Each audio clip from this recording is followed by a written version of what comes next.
சூரிய புத்தியோ சந்திர புத்தியோ செவ்வாய் புத்தியோ நடந்தால் பலன்கள் குறைவாகத்தான் இருக்கும். இந்த 2026ஆம் ஆண்டை பொறுத்த வரைக்கும் உங்களுக்கு இந்த ஆண்டு முழுவதும் உங்களுக்கு அஷ்டம சனி தான் நடக்குது. மேலும் 5ஆம் இடம் என்பது குழந்தை பாக்கியம். குழந்தை பாக்கியம்னா குழந்தையை பெற்றுக்கிறது மட்டும் கிடையாது, குழந்தை பாக்கியம்னா குழந்தை பிறப்பு மட்டும் கிடையாது. உங்களுக்கு அஷ்டம சனி நடக்குது. மேலும் 7ஆம் இடத்துல ராகு பகவான் இருக்கிறாரு. ராகு பகவான் 7ஆம் இடத்துல இருக்கிறனால அதிலும் குறிப்பாக சூரிய புத்தி சந்திர புத்தி செவ்வாய் புத்தி உங்களுக்கு நடந்ததுன்னா கண்டிப்பாக வீடு மனை வண்டி வாங்கக்கூடிய யோகம். உங்களுக்கு எதிரி எல்லாருக்குமே இருக்க தான் செய்வாங்க. எதிரியை சமாளிக்கக்கூடிய திறமை நார்மலாகவே சிம்மராசிக்கு இருக்குது. மன அழுத்தம் மன உளைச்சல் கண்டிப்பாக அதிகமாக இருக்கும். காரணம் என்னன்னா ஜென்மக்கியத்து நடக்குது, இங்கிட்டு ராகு தசை நடக்குது, அங்கிட்டு அஷ்டம சனி. ஸோ வணக்கம், 2026ஆம் ஆண்டு புத்தாண்டு வாழ்த்துக்கள். சிம்மராசி உத்திரம் நட்சத்திரம். இந்த 2026ஆம் ஆண்டு உங்களுக்கு எப்படி இருக்கும் என்று பார்ப்போம். வருட பலன் என்றாலே வருட கிரகங்களினுடைய நிலைகளை பொறுத்து தான் சொல்ல முடியும். நம் அனைவருக்குமே தெரியும் வருட கிரகங்கள் என்றால் சனி பகவான், ராகு பகவான், கேது பகவான் மற்றும் குரு பகவான். இப்போ சனி பகவான், ராகு பகவான், கேது பகவான் மற்றும் குரு பகவான் இந்த வருடம் எந்த ராசியில் இருப்பாங்க, அந்த ராசியில் இருந்தால் உங்களுக்கு என்ன மாதிரி பலன்கள் இருக்கும் அப்படிங்கிறத பார்ப்போம்.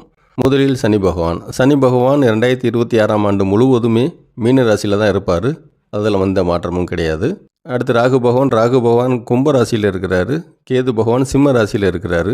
ராகு கேது பயிற்சி, அதாவது 2026ஆம் ஆண்டு இந்த வருடம் டிசம்பர் 2nd வீக்கில் தான் ராகு கேது பயிற்சி இருக்கும். அதனால் கும்பராசியில் உள்ள ராகும் சிம்ம ராசியில் உள்ள கேதுவும் இந்த வருடம் ஃபுல்லாகவே உங்களுக்கு அந்த இடத்துல இருந்து தான் பலன் கொடுப்பாங்க. ஸோ அதை வச்சு பலன்கள் எப்படி இருக்குன்னு பார்ப்போம். அடுத்து குரு பகவான் 2026ஆம் ஆண்டு ஜூன் மாதம் 2ஆம் தேதி வரைக்கும் மிதுனத்தில் இருப்பார். அது வரைக்கும் உங்களுக்கு என்ன பலன் இருக்கும். அதற்கப்புறம் ஜூன் 3ஆம் தேதி முதல் கடகராசி உச்ச குருவாக மாறுறாரு. அதனால் என்ன பலன் இருக்கும் அப்படிங்கிறத விரிவாக இப்பொழுது பார்ப்போம். முதலில் சனி பகவான் மீனராசியில் இருக்கிறாரு. இந்த 2026ஆம் ஆண்டு முழுவதுமே மீனராசியில் தான் இருப்பார். மீனராசி உங்கள் ராசி, அதாவது சிம்ம ராசிக்கு 8ஆம் இடம். அப்படின்னா 8ஆம் இடத்துல சனி பகவான் இருக்கிறாரு. 8ஆம் இடத்துல சனி பகவான் இருந்தால் உங்களுக்கு அஷ்டம சனி நடக்குதுன்னு அர்த்தம். ஏற்கனவே இந்த அஷ்டம சனி உங்களுக்கு இந்த வருடம் 2025ஆம் ஆண்டு மார்ச் 23ஆம் தேதி ஆரம்பித்து என்ன காட்ட முடியுமோ அது காட்டிக்கிட்டு இருக்கு. உங்களுக்கு அந்த வித்தியாசம் உங்களுக்கு நல்லா உணர முடியும்னு நினைக்கிறேன். இந்த அஷ்டம சனி ஏற்கனவே நம்ம சொல்லியிருக்கணும் 2027ஆம் ஆண்டு ஜூன் மாதம் முதல் வாரத்தில் உங்களுக்கு முடிந்துவிடும். இந்த 2026ஆம் ஆண்டை பொறுத்த வரைக்கும் உங்களுக்கு இந்த ஆண்டு முழுவதும் உங்களுக்கு அஷ்டம சனி தான் நடக்குது.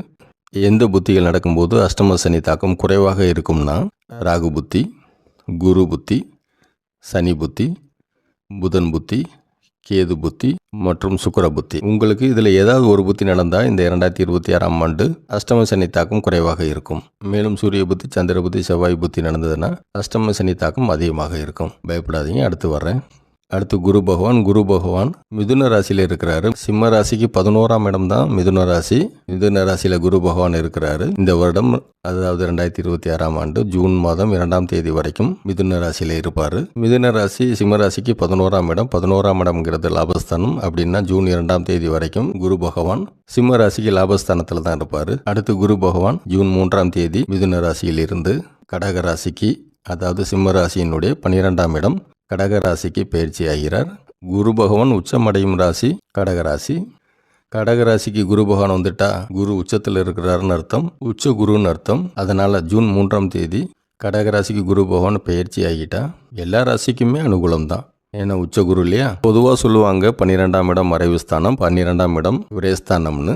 சிம்ம ராசிக்கு 12ஆம் இடம் கடகராசி இருந்தாலும் அனுகூலமாகத்தான் இருக்கும். காரணம் என்னன்னா உச்ச குரு. கடகராசியில் குரு பகவான் உச்சம் அடைகிறதுனால இந்த மறைவு ஸ்தானம் விரயஸ்தானம் அப்படிங்கிற கணக்கெல்லாம் கிடையாது. இப்போ குரு பகவான் 11ஆம் இடம் லாபஸ்தானத்தில் இருக்கிறாரு. இப்போ குரு பகவானை வைத்து உங்களுக்கு எந்தெந்த புத்தி நல்லா இருக்குன்னு பார்த்தா சூரிய புத்தி சந்திர புத்தி செவ்வாய் புத்தி, இந்த 3 புத்தி நடப்பவர்களுக்கு 2026ஆம் ஆண்டு குரு அனுகூலம் அதிகமாக இருக்கும். குரு பகவானும் சூரிய பகவானும் நட்பு கிரகங்கள், குரு பகவானும் சந்திர பகவானும் நட்பு கிரகங்கள், குரு பகவானும் செவ்வாய் பகவானும் நட்பு கிரகங்கள். அதனால இந்த 2026ஆம் ஆண்டு சூரிய புத்தி உங்களுக்கு நடந்தாலும் சரி, சந்திர புத்தி நடந்தாலும் சரி, செவ்வாய் புத்தி நடந்தாலும் சரி, குரு 11ஆம் இடத்துல இருக்கிறனால உங்களுக்கு அதிகபட்ச லாபம். மற்ற புத்திகளினுடைய பலனை பார்க்கும் பொழுது உங்களுக்கு பலன்கள் அதிகமாக இருக்கும். மேலும் குரு பகவான் இருக்கும் இடத்தை விட பார்க்கும் இடம்தான் பலன் அதிகம்னு சொல்லுவோம். அதாவது குரு பார்வை எந்த ராசியில் இருக்கோ அந்த ராசியில் என்ன பலனோ அந்த பலன் உங்களுக்கு அதிகமாக இருக்கும். குரு பார்க்கும் இடம் தான் பலன் அதிகம்னு சொல்லிட்டோம். இப்போ குரு பார்வை ஜூன் 2ஆம் தேதி வரைக்கும் எப்படி இருக்குன்னு பார்ப்போம். ஜூன் 2ஆம் தேதி வரை சிம்மராசிக்கு 11ஆம் இடம் மிதுன ராசியில் குரு பகவான் இருக்கிறாரு. மிதுன ராசியிலிருந்து 5ஆம் பார்வையாக சிம்ம ராசியின் 3ஆம் இடமா துலாம் ராசியை பார்க்கிறார். 3ஆம் இடம் என்பது முயற்சி ஸ்தானம். அதனால 3ஆம் இடம் உங்களுக்கு வலுவாக இருக்கிறது. குரு பகவான் உங்களை முயற்சி எடுக்க வைப்பாரு, முயற்சியில் சக்ஸஸ் கொடுப்பாரு. அஷ்டம சனி நடந்தாலும் நீங்கள் என்ன முயற்சி எடுக்கிறீங்களோ அதில் உங்களுக்கு பலன் இருக்கும். 3ஆம் இடம் என்பது சகோதரர்களை, அதாவது சகோதர உறவை குறிக்கக்கூடியது. சகோதரர் உறவில் ஏதாவது பிரச்சனைகள் இருந்தாலும் 3ஆம் இடத்தை குரு பார்ப்பதால் சகோதர உறவில் பிரச்சனைகள் குறையும். அடுத்து குரு பகவான் 7ஆம் பார்வையாக உங்கள் 5ஆம் இடம் தனுசு ராசியை பார்க்கிறார். சிம்ம ராசிக்கு 5ஆம் இடம் தனுசு ராசி. தனுசு ராசியை 7ஆம் பார்வையாக மிதுன ராசியிலிருந்து குரு பகவான் பார்க்கிறார். 5ஆம் இடம்ங்கிறது பூர்வ புண்ணியஸ்தானம். உங்களுக்கு பூர்வீக சொத்து வர வேண்டியது இருந்தால் இப்போ உங்களுக்கு வரும். மேலும் 5ஆம் இடம் என்பது குழந்தை பாக்கியம். குழந்தை பாக்கியம்னா குழந்தையை பெற்றுக்கிறது மட்டும் கிடையாது. குழந்தை பாக்கியம்னா குழந்தை பிறப்பு மட்டும் கிடையாது. உங்கள் குழந்தைகள் இதுவரைக்கும் சரியாக படிக்கலைன்னா இப்போ அவங்க நல்லா படிப்பாங்க. உங்கள் ராசியை வைத்து உங்கள் குழந்தை நல்லா படிப்பாங்க. இந்த வருஷம் 10th +1 +2 காம்படிட்டிவ் எக்ஸாமினேஷன்ஸ் எந்த எக்ஸாமினேஷன்ஸ் எழுதினாலும் இந்த 2026ஆம் ஆண்டு மே மாதம் ஜூன் மாதம் எந்த எக்ஸாம் எழுதினாலும் கண்டிப்பாக உங்கள் குழந்தைகளுக்கு பாசிட்டிவாக இருக்கும். உங்கள் குழந்தைகளுக்கு சக்ஸஸ் இருக்கும். குரு பகவான் 5ஆம் இடத்தை பார்ப்பதால் உங்கள் குழந்தைகளுக்கு இன்கேஸ் இந்த வருஷம் வேலைக்காக ஏதாவது இன்டர்வியூ அட்டன் பண்ணால் இன்டர்வியூ கண்டிப்பாக கிளியர் பண்ணுவாங்க. இன்டர்வியூவில் சக்ஸஸ் பண்ண முடியும். உங்கள் குழந்தைகள் வேலை பார்க்கும் இடங்களில் அவர்களுக்கு பதவி உயர்வு அல்லது சம்பள உயர்வுக்கு வாய்ப்புகள் அதிகமாக இருக்கிறது. தொழில் அதாவது பிஸ்னஸ் ஏதாவது பண்ணால் பிஸ்னஸ்லேயும் கண்டிப்பாக முன்னேற்றம் இருக்கும். காரணம் என்னென்னா உங்கள் ராசி சிம்ம ராசிக்கு 5ஆம் இடத்தை பார்ப்பதால் உங்கள் குழந்தைகளுக்கு வளமான முன்னேற்றம் இந்த வருடம் இருக்கும். உங்கள் ராசியை வைத்து சொன்னால் உங்கள் குழந்தைகளுக்கு சுப காரியங்கள் நடக்கக்கூடிய ஆண்டு இது. அதனால் உங்கள் குழந்தைகளுக்கு ஜூன் 2ஆம் தேதிக்கு முன்பே சுப காரியங்கள் நடக்கும். அதாவது திருமணம் மற்ற சுப காரியங்கள் உங்கள் குழந்தைகளுக்கு நடக்கும். அதாவது 5ஆம் இடத்தை பார்க்குறதுனால உங்களுக்கு குழந்தைகள் மூலம் சந்தோஷம், திருப்தி கிடைக்கும்.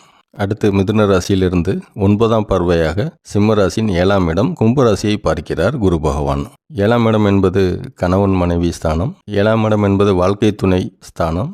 7ஆம் இடம் என்பது உங்களுடைய பார்ட்னர். பிஸ்னஸ் எதுவும் பண்ணீங்கன்னா பார்ட்னர், அதாவது கூட்டாளின்னு சொல்கிறோம் இல்லையா, அதை குறிக்கக்கூடிய ஸ்தானம். 7ஆம் இடம் என்பது உங்களுடைய நண்பர்களை குறிக்கக்கூடிய ஸ்தானம். உங்களுக்கு அஷ்டம சனி நடக்குது. மேலும் 7ஆம் இடத்துல ராகு பகவான் இருக்கிறாரு. ராகு பகவான் 7ஆம் இடத்துல இருக்கிறனால கணவன் மனைவிக்கு இடையே பிரச்சனைகள் இருக்குது, சிக்கல்கள் இருக்குது, தகராறுகள் இருக்குது, வம்புகள் இருக்குது. இன்கேஸ் அஷ்டம சனினால் கோர்ட்டு கேஸு வம்பு வழக்குன்னு போயிருந்தீங்கன்னா குடும்பம் பிரிகிற மாதிரி இருந்ததுன்னா குரு பகவான் 7ஆம் இடத்தை பார்க்குறாரு. அதனால் கணவன் மனைவி இடையே பிரச்சனை இருந்தால் கொஞ்சம் காம்ப்ரமைஸ் ஆகிற மாதிரி குரு பலன் இருக்குது. அதனால் பெரிதளவில் பாதிப்பு இல்லை. குரு பகவான் 7ஆம் இடத்தை பார்ப்பதால் உங்களுக்கு 2வது திருமணம் நடக்கக்கூடிய அவசியம் இருந்தால் கண்டிப்பாக ஜூன் 2ஆம் தேதிக்கு முன்பு நடக்க வாய்ப்பு உள்ளது. அடுத்து குரு பகவான் ஜூன் 3ஆம் தேதி மிதுன ராசியிலேருந்து கடக ராசிக்கு பயிற்சி அடைவார் அப்படின்னு சொல்லிட்டோம். அப்போ ஜூன் 3ஆம் தேதிக்கு பிறகு குரு பார்வை எப்படி இருக்குன்னு பார்ப்போம். குரு கடக ராசியிலிருந்து சிம்ம ராசி 4ஆம் இடமாகிய விருச்சிக ராசியை பார்க்கிறார். சிம்ம ராசி 4ஆம் இடம் விருச்சிக ராசி. விருச்சிக ராசியின் அதிபதி செவ்வாய் அதிபதி. செவ்வாயினாலே வீடு மனை அப்படின்னு சொல்லுவோம். ராசியின் 4ஆம் இடத்தில் குரு பார்வை இருப்பதால் சிம்ம ராசியில் பிறந்த அனைவருக்குமே வீடு மனை வண்டி வாகனம் வாங்கக்கூடிய யோகம் உள்ளது. அதிலும் குறிப்பாக சூரிய புத்தி, சந்திர புத்தி, செவ்வாய் புத்தி உங்களுக்கு நடந்ததுன்னா கண்டிப்பாக வீடு மனை வண்டி வாங்கக்கூடிய யோகம் உங்களுக்கு அதிகமாக இருக்கிறது. இன்னும் குறிப்பாக இந்த 2026ஆம் ஆண்டு உங்களுக்கு செவ்வாய் புத்தி நடந்ததுன்னா உங்கள் ஜாதகத்தில் செவ்வாய் வலுவாக சாதகமாக இருந்தால் கண்டிப்பாக வீடு மனை வாங்கக்கூடிய யோகம் இந்த வருடம் 2026ஆம் ஆண்டு ஜூன் 3ஆம் தேதிக்கு பிறகு உள்ளது.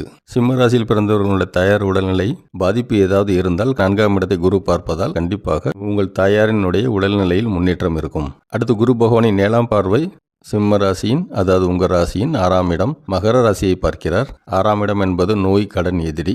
இதுவரை கடன் ஏதாவது இருந்ததுன்னா, கடன் அடைக்க முடியாத நிலை இருந்ததுன்னா கடன் அடைக்கக்கூடிய வழி பிறக்கும். இதுவரை கேட்ட கடன் கிடைக்காமல் இருந்தால் குரு பார்வை இப்பொழுது உள்ளதால் உங்களுக்கு கேட்ட கடன் கிடைப்பதற்கு வாய்ப்புகள் அதிகமாக உள்ளது. 6ஆம் இடம் என்பது நோய். அஷ்டம சனினால ஏதாவது நோய் வந்திருக்கும். ராகு தசைனால ஏதாவது நோய் வந்திருக்கும். இன்கேஸ் உங்கள் ஜாதகத்தில் ராகு பகவான் சாதகமான இடத்துல இல்லைன்னா, ராகு தசையில் ஏதாவது ஒரு புத்தி அனுகூலமாக இல்லைன்னா வித்தியாசமான நோய் வரும். ஹாஸ்பிட்டல் போனால் கூட அந்த நோய் கண்டுபிடிக்க முடியாது. திடீர்னு உடம்புல எங்கேயாவது பெயின் இருக்கும். பெயினுக்கு காரணம் கண்டுபிடிக்க முடியாது, ஆனால் பெயின் இருக்கும். அது ராகு தசையில் நடக்கும். ராகு தசையில் இந்த பித்தம்னு சொல்லுவோம் இல்லையா, அந்த மாதிரி நோய்கள் இருக்கும். அஜீரணம் சொல்லுவோம் இல்லையா, அந்த மாதிரி நோய்கள் வரும். அந்த பிரச்சனை இப்போ சரியாயிடும். காரணம் என்னென்னா 6ஆம் இடத்தை குரு பகவான் பார்க்கறதுனால. 6ஆம் இடம் என்பது நோய். நோய் குணமாகக்கூடிய அனைத்து வாய்ப்புகளும் இப்பொழுது இருக்குது. அடுத்து எதிரி எல்லாருக்குமே இருக்க தான் செய்வாங்க. எதிரியை சமாளிக்கக்கூடிய திறமை நார்மலாகவே சிம்மராசிக்கு இருக்குது. இருந்தாலும் அஷ்டம சனி நடக்குது. கண்டிப்பாக கண்ணுக்கு தெரியாத எதிரி இருப்பாங்க.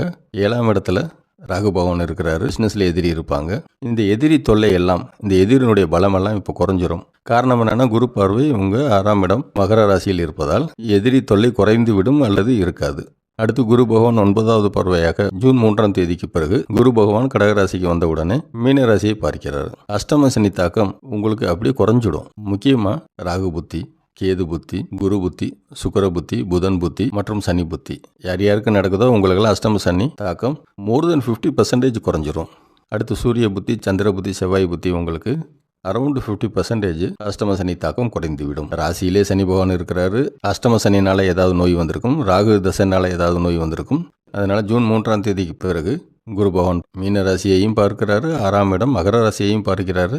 அதனால ஏதாவது நோயினால கஷ்டப்பட்டீங்கன்னா, அவதிப்பட்டீங்கன்னா இந்த 2026ஆம் ஆண்டு ஜூன் 3ஆம் தேதிக்கு பிறகு நோயினுடைய தாக்கம் அப்படியே குறைஞ்சிடும். அந்த வித்தியாசத்தை ஜூன் 3ஆம் தேதியிலிருந்து நீங்களே ஃபீல் பண்ண முடியும். அஷ்டம சனி தாக்கத்தினால வேலையில் பிரச்சனை இருந்ததுன்னா, வேலையில் முன்னேற்றம் எதுவும் இல்லாமல் இருந்ததுன்னா, பதவி உயர்வு, சம்பள உயர்வு இதற்காக ரொம்ப நாள் காத்துட்டு இருக்கோம், கிடைக்கலன்னா இப்போ கிடைக்கிறதுக்கு வாய்ப்பு இருக்குது. காரணம் என்னென்னா, சனி பகவான் இருக்கும் மீன ராசியின் மேல் குரு பார்வை உள்ளதால்.